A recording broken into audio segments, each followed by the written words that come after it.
Hi everybody, welcome to the Royal Rumble review show.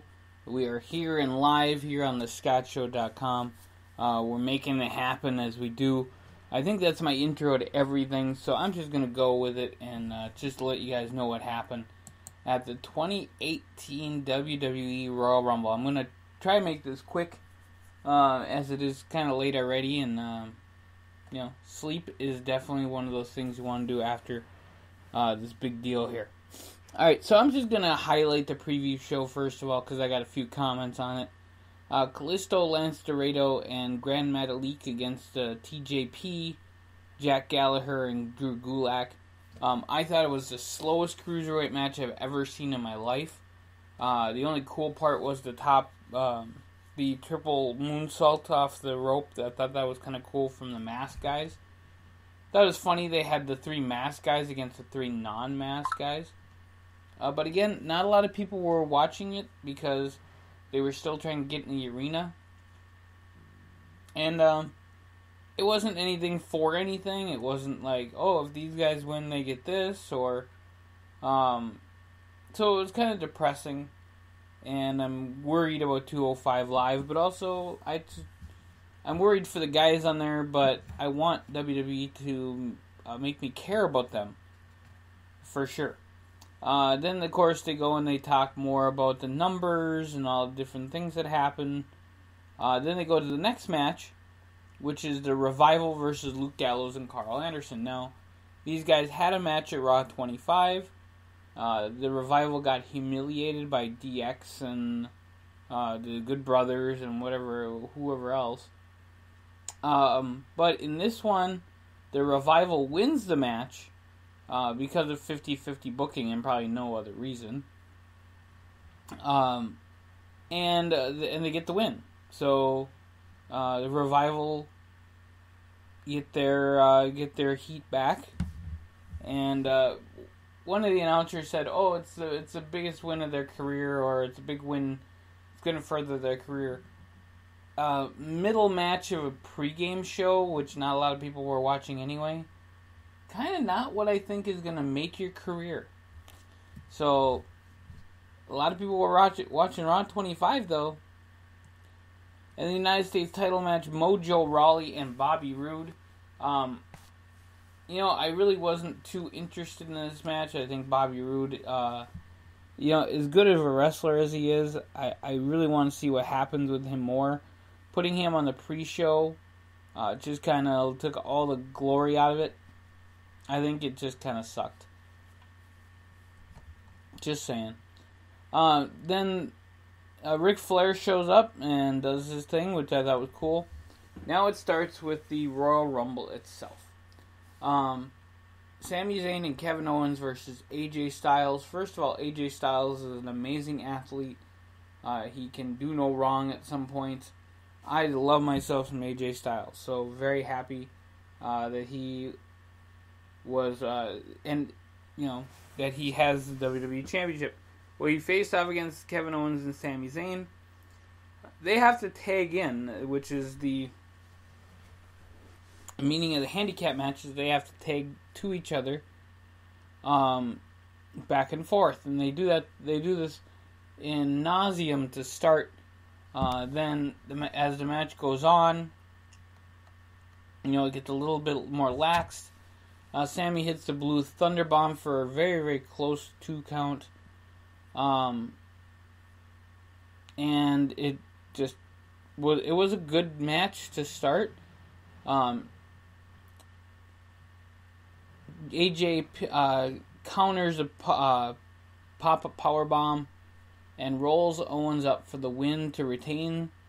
But they're saying there's no tag. And so why didn't they restart the match like they did with the Usos when they lost the titles and make the match fair again? So I thought the whole thing with Shane McMahon, I thought that was stupid. And, you guys got screwed and you're not going to do anything about it. But the heels don't. It just makes you look bad. So, I really didn't like that at all.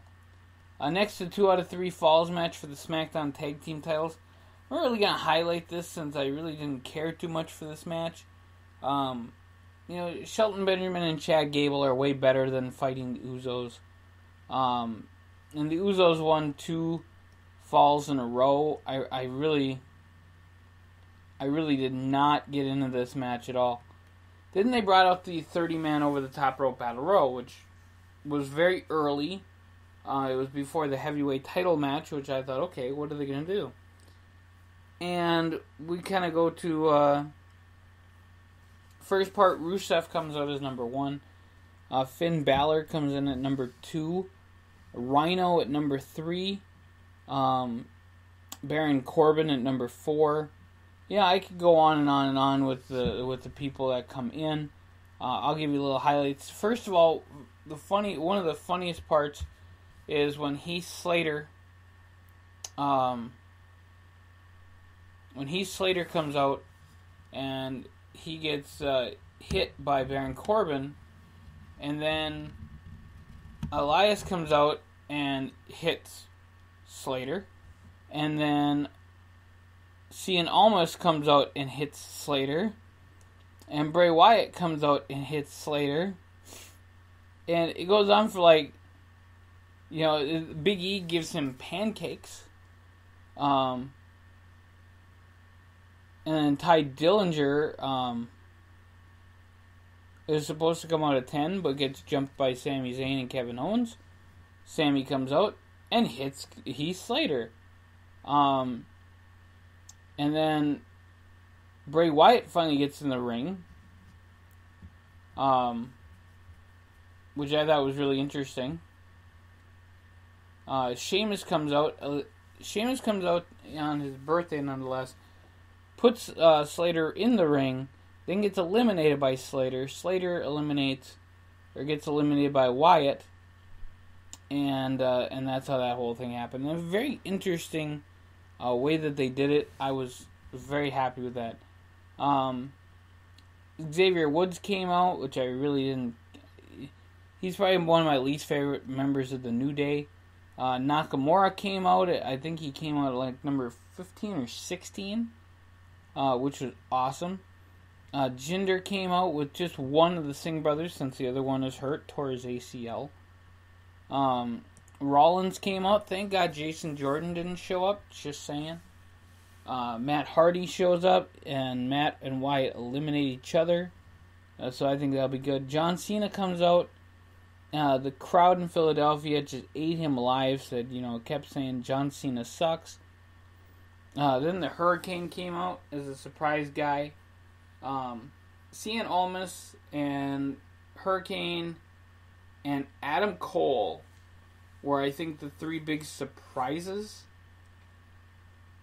I don't think there were any other big surprises from the night. So, Titus O'Neil came out. I was surprised they had all 4 guys, 3 of the 4 guys from the tag team match. Goldust came out. The last guy was Dolph Ziggler, so he was kind of a surprise too. And they eliminated him really early, eliminated by Finn Balor, so I'm kind of disappointed on that.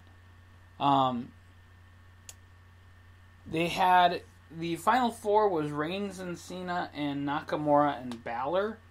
If you guys weren't going to give Balor the championship match here, giving him a top 4 spot,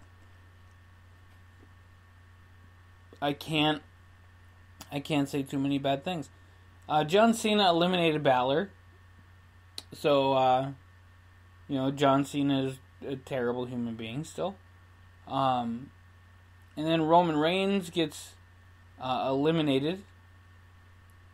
Then Cena gets eliminated by Nakamura. Nakamura eliminates Reigns and wins the match. It was actually a really, really good finish.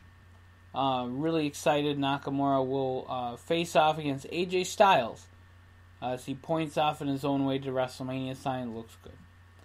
Then they do this thing with the Colonel, the KFC Battle Royal, and won by Ric Flair, which just looked terrible and was a complete waste of time. They had the Raw Tag Team title match, which was the Bar versus Seth Rollins and Jason Jordan. Long and short of this match was that, you know, they always have good matches. But Jason Jordan got hit. He was pretty out of it.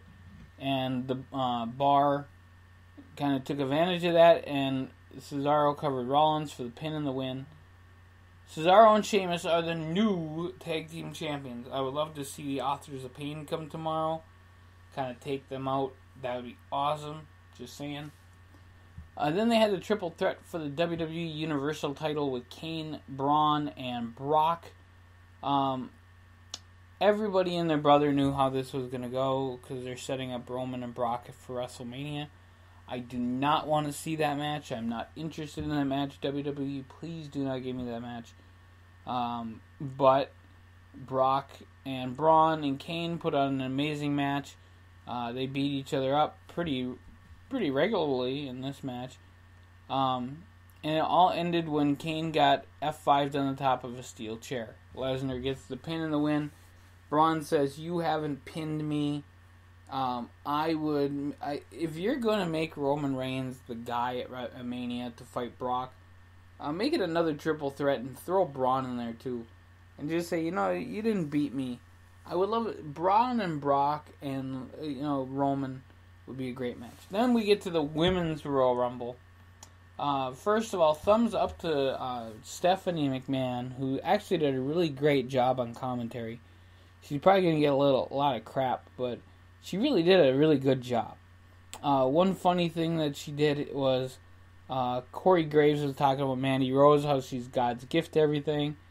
And she said, really, like, you know, she doesn't listen to the product or something, which I thought was really funny. And then she also, there was another spot where Corey Graves said something about Sasha, and the announcer had to tell Stephanie that they have heat. So I thought it was really funny because it's like, you know, Stephanie should know her product, which she does for the most part. I mean, she made some big highlights of here's who this person is, here's how great this person is at wrestling. The fact that she beat Jacqueline for the title. There were a lot of surprises in this one. Kairi Sane comes out. And then they had Amber Moon came out, and Trish and Lita, Kelly, Tori Wilson. I was surprised not to see Victoria there, but it kind of is what it is. And Michelle McCool came out too. Michelle came out, and a lot of people kind of gave her the deal. That she's married to the Undertaker, so they said a lot of that. Vicky Guerrero came out too, and she took out Carmella, and it was kind of interesting. Vicky's an interesting character anyway, so good for all of them to get a payday. Beth Phoenix came out too; that was really awesome. And the Bella Twins, and as I saw the Bella Twins in there, and they were the last three with Asuka. First of all, the Trish was absolutely, as Conrad Thompson would say, roll freaking tide. She was looking awesome. Eliminated by Sasha. Sasha also eliminated Bayley. So if you're setting up for that third big-time women's match at Mania, you know, your Raw Championship, your SmackDown Championship, your main feud championship, which should be Sasha Bayley, and then you can put all the other women in a Battle Royal or whatever. Sasha and Bayley, that was set up tonight. Nikki and Brie, they're not going to go to WrestleMania for a championship match. It just ain't going to happen. So the whole Asuka versus the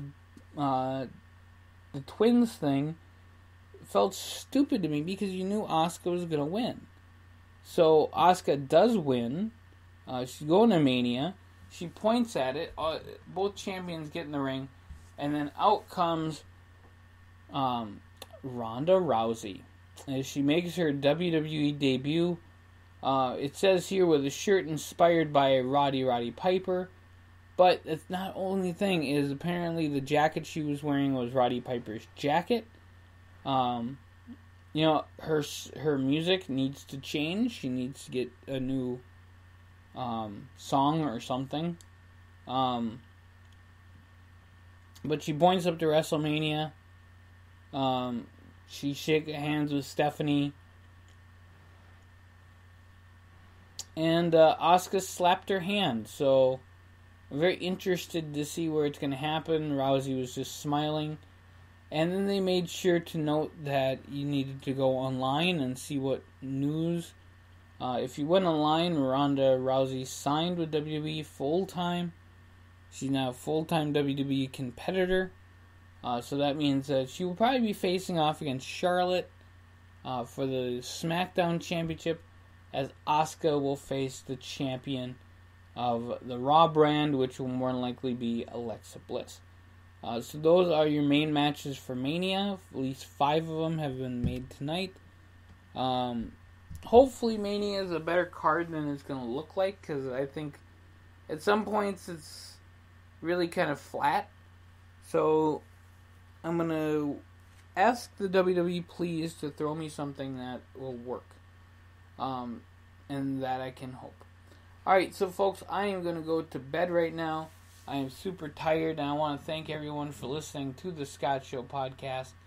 It's always a pleasure to be on the show. And we'll see you guys here real soon on thescottshow.com. Check out the Scott Show wake-up call at 8 o'clock every single morning here on thescottshow.com. Have a great rest of your day. We'll catch you here real soon.